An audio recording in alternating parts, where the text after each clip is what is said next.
playing well, then that's also going to be a pretty big boon to your team. But can't talk too much about that as we are live into the pistol round now. And looks like we've got actually 2 Molotovs on the T side. So that does tell me that they want to finish on the B bomb side. Typically, teams are going to pick those up if they are going for that B plant. Look at this layout from the CTs. If we can bring up the minimap quickly, they've got 3.5 people in the B bomb site. Bali can rotate quickly should he be required. So it seems maybe Virtus Pro have a hard read on what to expect from Mousesports on this pistol. And as this continues with really no action from the T side, they may be convinced that it's going to be a B play. You can see Dennis with the bomb in Pop Dog. Oh no, he's above Pop Dog in fact. I'm looking at the mini-map there. So wondered if he was going to go for a crazy play. Sometimes people, for example, will take the bomb towards Ivy and show the bomb. Doesn't happen very often, that kind of play. Show the bomb one place, take it to another place. So 3 people towards Ivy here for Mousesports. They're throwing smokes into the A site, but they're still holding passive positions towards Ivy, for example. Chris James being very passive indeed. Slowly creeping in. Nico Dennis made it onto the site, actually, with no response here from Virtus Pro. So we have the first Molotov thrown. It's onto the train that have guaranteed the plant, but Bialy will take down Dennis as he tries to escape after planting that bomb. And we have frags going back and forth at the moment as Virtus Pro try to work some space onto the site. And there it is, the smoke defused with the kit. This is a very high pressure play. That is going to force the T's to act. Oh, Nico just barely finds the frag and a bird as well. He's not done just yet as Snacks will get eliminated by Chris J. And that was incredibly fast, almost too fast to follow. And it was a great play. Neo almost had that defuse. It was, I mean, it must be like 100 milliseconds or something that he was away from getting the round win there. Yeah, I thought that was a done deal, but obviously Nico was alive, Dan. There you go. Therefore, it was never a done deal. Mousesports with an important pistol round. Well, there we go. That could have easily gone the way of Virtus Pro. It is not easy. They had Operation Meat Shield in play as well. There was somebody standing right in front of the diffuser, but to no avail. Nico is just too much. So we have Pasha coming out with the scout now on this Force Spy coming out from Virtus Pro. We have Kevlar and pistols being bought. Not much Kevlar though. Taz has full armor. Pasha's got the Kevlar. Other than that, they're all naked, but they somehow spent most of their money.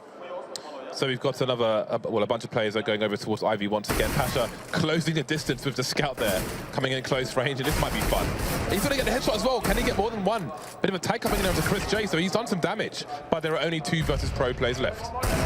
And he is in there with Deagle now, looking for that stray bullet to connect, but he won't be able to find any kills just yet as we have the safe play from Mousesports. They will start to find themselves all the way towards that well, they'll start grouping up, essentially. Grouping up, making sure that they can eliminate any possibilities for Virtus Pro to pick them off one by one without trades. I mean, if you have the man advantage, that's one of the basic things you want to be looking out for. And Mousesports will find their way towards that B-bomb site. And it's, again, a more easy choice to go for because there's less positions to worry about. You've got those 3 main channels. It's pretty easy to control. Not too many hiding spots next to the bomb site itself. We can see Taz might be the only man here that can do anything, but he's got limited bullets with the CZ, and he is not able to accomplish all that much, leaving Neo with the scout. Neo can do a lot here. There are 3 players who can one-shot with this scout. This could be huge, but it might not be huge at all. He's got 1 HP now, so that's going to be a quick exit for Neo. So nope. And he can drop both of those guns at the start of the next round and buy up a PT-50 or something as well. So it's actually pretty important that he saves, because a scout and a Deagle, you can get a lot of damage with those into that next round when Virtus Pro are going to be thinking about going for a full save. Yep, so they know where Neo is now. But again, how much do Mousesports want to lose in this situation? How much will they be concerned about their economy, knowing that next and Speedy can be served up to the god that is Neo? So he will save that scout and the Deagle. Let's see what they choose to do with it in the coming round. Made a bit of money for himself as well. Got 42.50 in the bank now. So indeed, perhaps, sorry, that's next to 42.50. Let's see.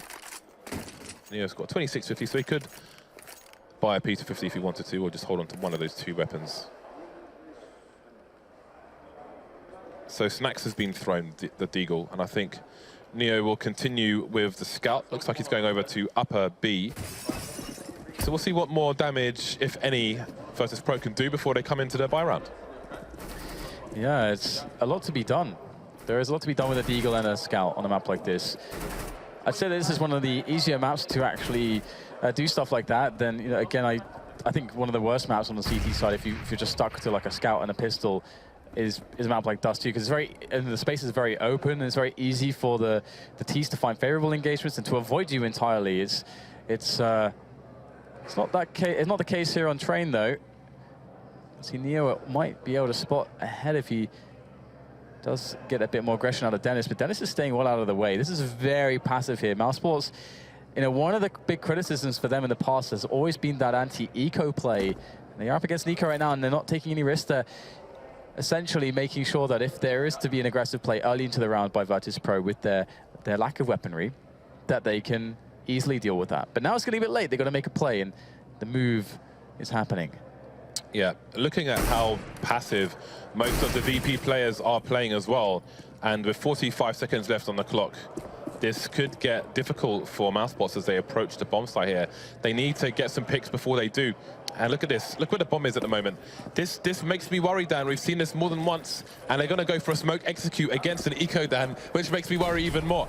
29 seconds left as they're going to move into the site. And look at the line of smokes they've put down. They have to go through the smokes to plant the bomb now. So things could get super weird. Bomb's gone down already. 20 seconds remaining now, and they're going to have to gamble through the smoke. We've got Swipes coming in with the blades. Taz takes the bomb down again. Now it's Nex's turn to try and get it down. Spitty and Nico are going to get some frags, and there are 6 seconds. That bomb, it has to go down this time, otherwise there's nothing else to be done, and it will just about do it, Dan. Why is it always so close with Mousesports? Yeah, obviously, they did the first part correctly, and so the first part is, okay, we don't want to lose out against any fast aggressions in the round. Okay, so you burn some time doing that. Then the problem is, as we saw there, is that they're like, oh god, let's throw down the smokes because we don't know what to do. And in doing so, you allow the pistols to get close ranges because you're basically playing against your own advantages. And the reason why they felt pressured to do that is because they didn't leave themselves enough time to explore other options. So yeah, that's as I said previously, it has always been a criticism of theirs, and we'll have to see how that plays out in the future, because now it's a buy versus a buy. Got the AWP on Chris J, and Virtus.pro limited grenades, so this is going to be very tough for the CT side of Virtus.pro. Indeed, the important thing is that they still have a few smokes that they've mostly just deployed to slow down the Mousesports push here. I do wonder if Snax is going to get aggressive, and indeed he just had a pop flash into A main, had a quick look, saw nobody was there. So he's got some information for his team for the time being, and that's the kind of play you want to see when a team is down on utility. So that's nice by Virtus.pro. They could opt to leave a man in there, although they're choosing to play on the site itself on top of the train. Again, Nico just lurking, harassing over towards B, and he's going to draw Neo from his position on A. 1 minute mark. 3 plays over towards Ivy for Mousesports. They don't have possession of main at the moment. Again, same as the anti-eco, Nex is just outside it for the time being. When will they start to take their map control? Yeah, again, it's always going to be a bit of an issue. Mousesports do like to play very slow, and Virtus.pro are going to know this, and they can't get too aggressive on a map like this on the CT side. It's difficult. Either way, the push is beginning to happen as we start to see players from Mousesports poking in their heads, and Spitty is going to get himself a kill. That's a beautiful entry through to Ali, and now Snax essentially is alone. He's getting pinched on towards in that forward position of his, and that's not going to work out. Not good enough for more than a single kill, and that's going to be up to Taz and Neo, but Spitty with a perfect position will easily take down them both. And it's a 4-0 start here for Mousesports, and another eco for Virtus.pro. Yep, so Virtus.pro on around $3,000. On the plus side for them, they'll be on maximum loss bonus in the following round, so the full buy will be coming out as long as they don't spend too much on this occasion. Taz picking up a deagle. Bits and bobs being collected by the Virtus.pro side, but for the most part, Mousesports looking all good in the hood. Now, are they going to have a super passive approach on this anti-eco as we saw in the previous one? The layout at the very least is going to be different. They've got 3 people moving through the halls, as you can see there. Chris J holding a very long angle towards Ivy, and Spitty will be the one to take care of main. Now, what will Mousesports do over towards B? Are they going to bide their time? Go for a high-low split, perhaps? There's a lot they can do or not do, as it may be. Not wanting to give their position away with sound. And it seems they may creep out, trying to use the range that's afforded to them by the high ground here, spotting a play towards Connector, and now they will move into the site. And we already get a fast frag from Taz, but it looks like that is what he'll be limited to, just 1. And there's no remaining players for Virtus.pro with deagles, so those long ranges, Mousesports are fairly safe. especially with Chris J watching the channels. But the smokes will make life a little bit more difficult for the Ts as the CTs are allowed to get a bit closer behind the cover, but it's still not enough.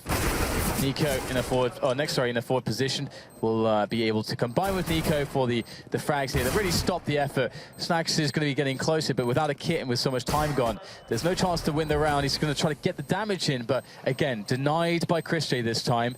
And Pasha, long range of the P250, getting some damage in. And I mean, Mousesports realize it's not worth it. He's only carrying a P250. You don't have to risk dying to him. He's waiting for a gun to be blown across the floor there by the C4. It looks like he can't find anything.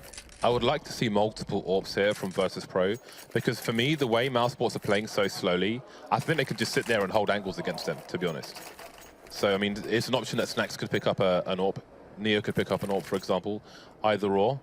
It seems they might be discussing it, and there it is. Neo's going to pick up the second AWP. He may be playing it towards B, we'll have to see, but I think this is a great response to how Mousesports are playing at the moment, leaving it so slow. Obviously, if the smoke executes come in, then they have a decision to make. They can choose to charge forward and hold advanced positions, or choose a different path. But indeed, 2 AWPs on the map. Neo holding towards connector, from connector towards main. He can rotate towards B as well, so he can be the rotation man and hold a high ground for Taz. And second AWP will be Pasha holding towards Ivy. Yeah, and we should see some action towards Ali here.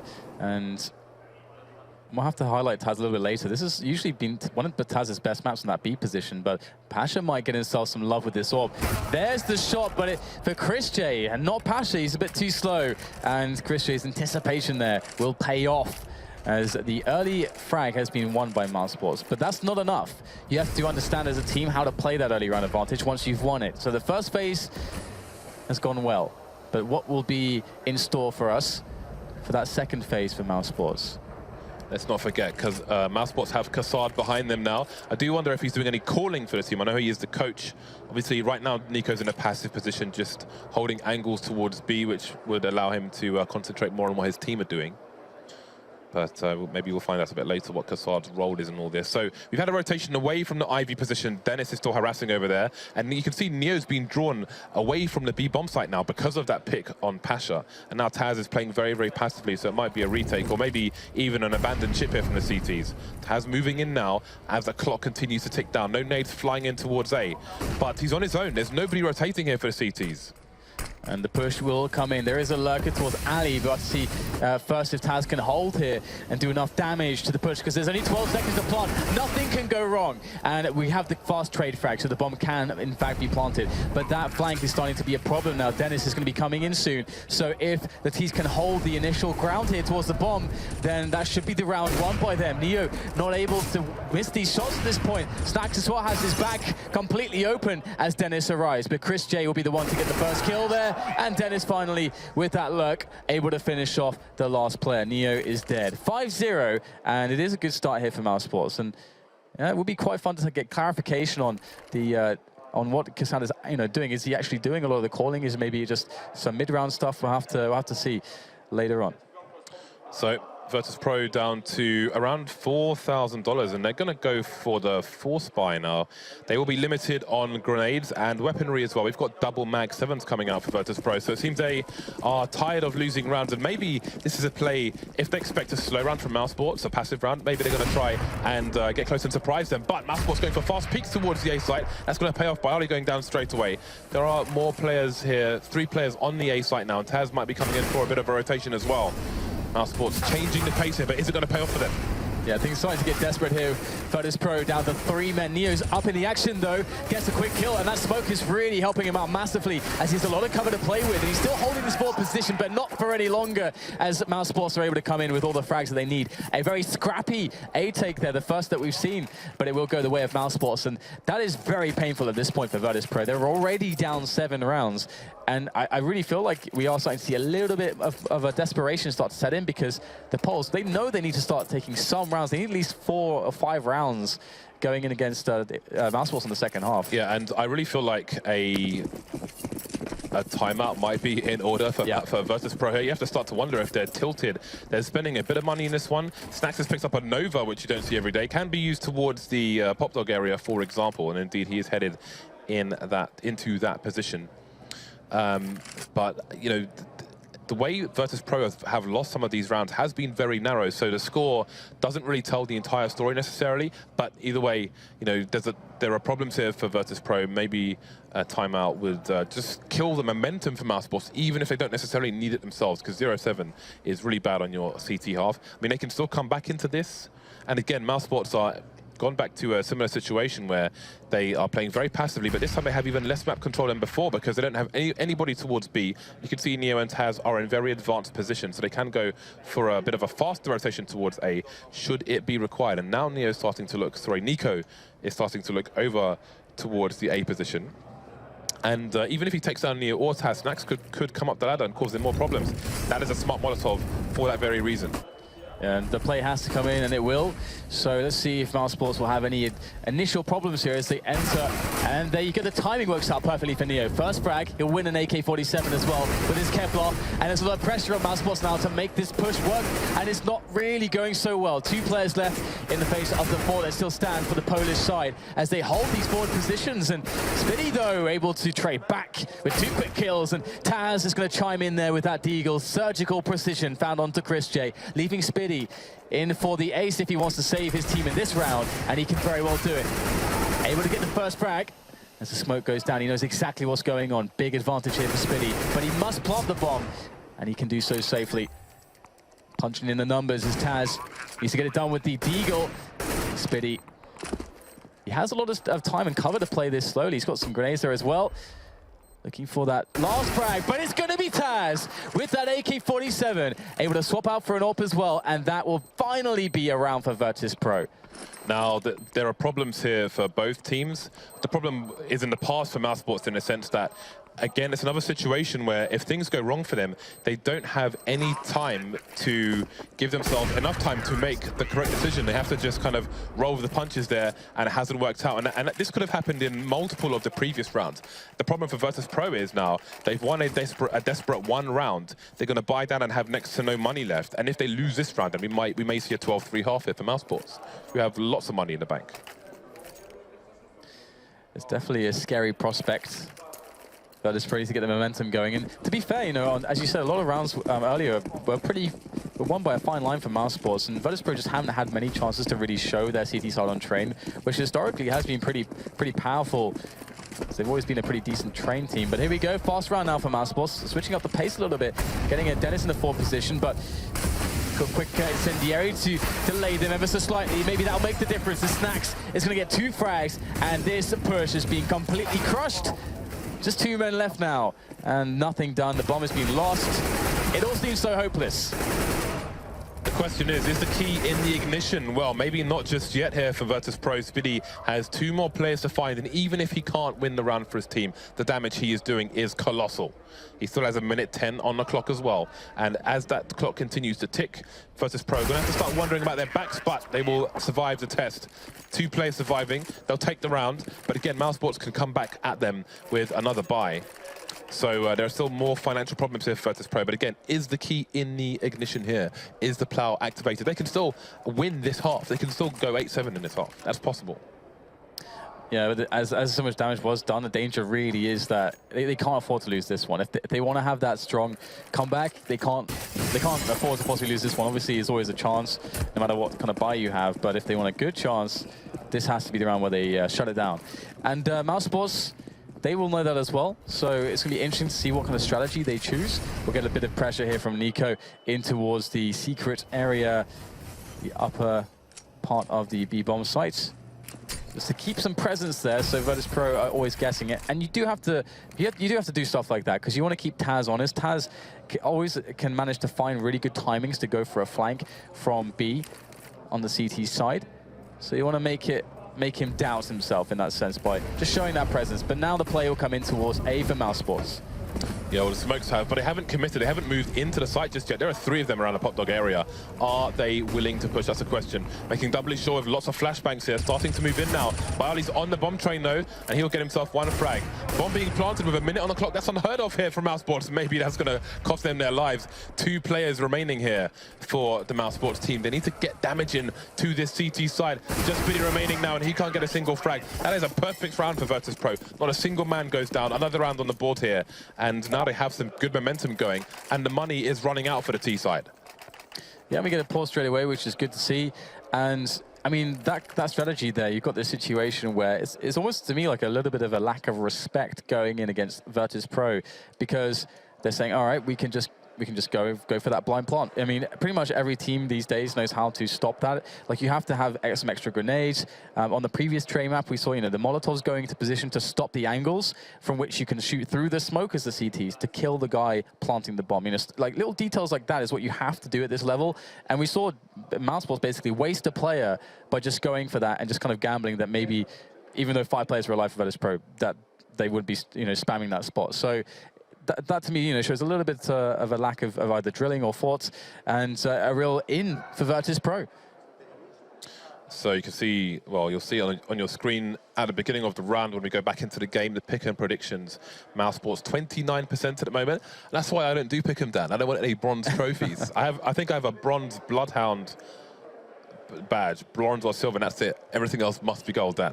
So I can't do it. I can't do it. I'm too scared. Especially in this particular tournament, because it's, I mean, there are so many people who could just come out champions, especially because of that group of death. Yeah. So it looks like this could be, sorry, Dan, it looks like this could be a technical pause, I'm assuming. I do wonder, actually, I mean, I know ESL introduced a rule where if it says a technical pause, then the teams can't talk to each other. Yeah. I don't know if that's just the team who called it the technical pause, or if that's both teams, or what. Well, the headphones are off, so perhaps it is a technical one. But I actually felt like it could be a really good timing for Mousesports to talk about stuff, because, you know, Mousesports, I mean, it's just in the nature of the way that they lost that last round. It's kind of one of those rounds where it looks a little bit desperate. It looks like, you know, they need to come together to be on the same page a little bit, because the execution on that play wasn't the best, let's say. And Virtus Pro, as you mentioned, are very capable of coming back in and even taking this half, because Mousesports haven't, you know, nailed down that eight rounds scoreline just yet. So. And the other thing as well for Mousesports is that they are a team where they do need to, in many spots, to have that good start, because some of the weaknesses of their team, which is going to be, you know, situations where their economy is poor, they don't have to deal with that, and they can get this situation where all they have to do is just win some anti-ecos and against 2 buy rounds, and they already have a good chunk of rounds, and then they can go onto that CT side where they can do a lot better a lot of the time. So you can see some of the work Spiddy has been doing for his team. He is top fragging along with Chris J. 12 kills apiece here for the Mousesports side. And one interesting thing, actually, you have to wonder if Pash's head is in the game at the moment. The 10 rounds have passed. He's got 1 kill on the board at the moment, and he is responsible for holding down the IV position. Now, I don't know off the top of my head how many buy rounds Virtus Pro have had, considering they lost 7 rounds in a row. But he needs to pull up his socks and get into this game. Seems we are good to go. I think we have Hoss Biceps behind the Mousesports team, actually. He's been studying in America, but he's come back for this event, which is pretty cool. I think that's his face in the corner there. So game should be unpaused shortly. We see, well, we see, but you can't see just yet. Virtus Pro have 2 ops on the map at present and 3 rifles. The money on the Mousesports side ranges between $2,500 to $4,000, mostly around a $2,500 mark. So we may not see much from them in this particular round. Now, we know they have these smoke executes into the A-bomb site. I would like to see at least that to try and get the bomb down. Maybe. I mean, the CTs can still push through it, but they can spend their time walking around the map with Glocks, or, you know, try and get themselves a bit of a money bonus and do some damage to the CTs. Well, they've currently lost 3 rounds already, so they're going to be on a loss bonus of $2,900 for the 4th loss in a row. So, nice. I mean, they're in a spot where they could just buy up like 5 deeks and just try to get some frags. They are buying next round no matter what. So get damage in, make life complicated for Virtus Pro. And because, I mean, you mentioned Pasha, he is an emotional player as well. He's supposed to be a star-like, carry-like player. And when he's in the flow, he can do that. He can just go absolutely mental. His skill can hit some crazy heights.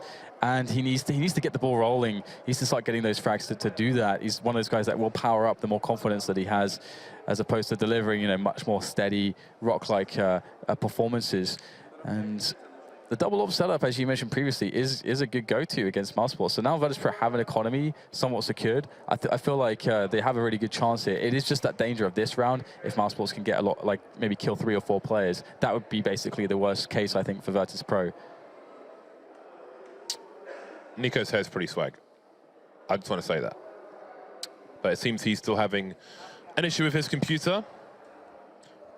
Got one of those. Is that a hand warmer, or is that like just a pocket for headphones? I was looking away and I just caught him with his hands. I thought it was crocheting or something. Is Snacks into crochet?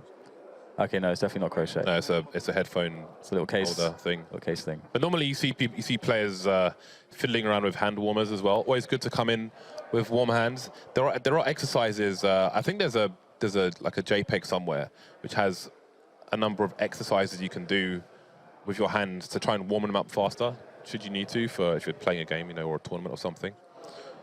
So I'm sure somebody can find that and post it somewhere. If you tweet me, I'll retweet it.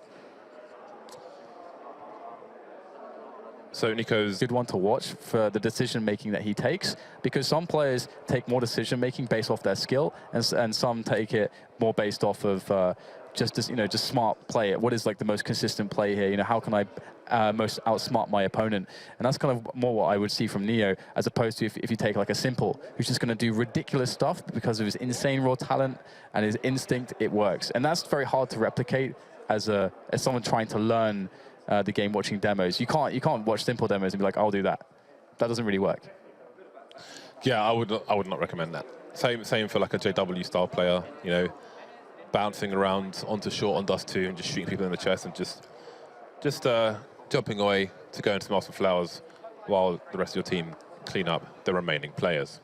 Actually, one of the funny things about JW as well that you see from him is that he's got a very good grasp of how to gain edges from the movement system in the game, with regards to bunny hopping and various other things. You actually don't see that from too many players, because the consistency of bunny hopping is pretty hard to be consistently good at that. Especially if you use the spacebar. So we're going to see some Nico highlights while we wait for Nico's PC.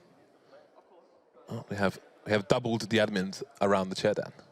We've gone from 1 to 2. Hoss Broceps. He looks worried. Who? Hoss does? Yeah. Does he always look worried? I haven't seen him in a while. That's just his face. It's just a generally concerned look. I'm concerned. We're going to look at a short feature on Nico. Roll the tape. What about next?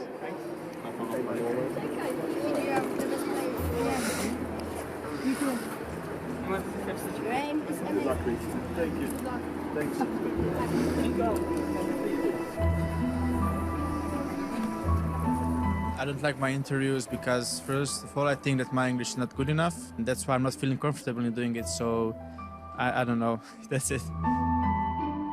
I see myself like not as a star, but it's not like that. When I joined Mousesports became good. They were also good without me. Maybe for some my fans, I am. I think I can identify myself playing in representing German team, Mousesports, and it feels great because I saw many good comments from German players. Everyone's supporting us, supporting me, and thank you a lot on that, guys. We managed to beat Luminosity, and I think it was Team Liquid right after the major in Columbus, and I think that was our like explosion to explode and try to keep it up. Sometimes I feel like that I have to do too much for the win. I'm trying to like tear down everything in my head and just focus on what I can do, what's the best in that moment to do, and it seems like I'm doing like pretty good in that sometimes. But obviously I don't need to do it. I have mates, we're playing together. I think that was one of my problems, when I think that I have to do it alone, and it's wrong.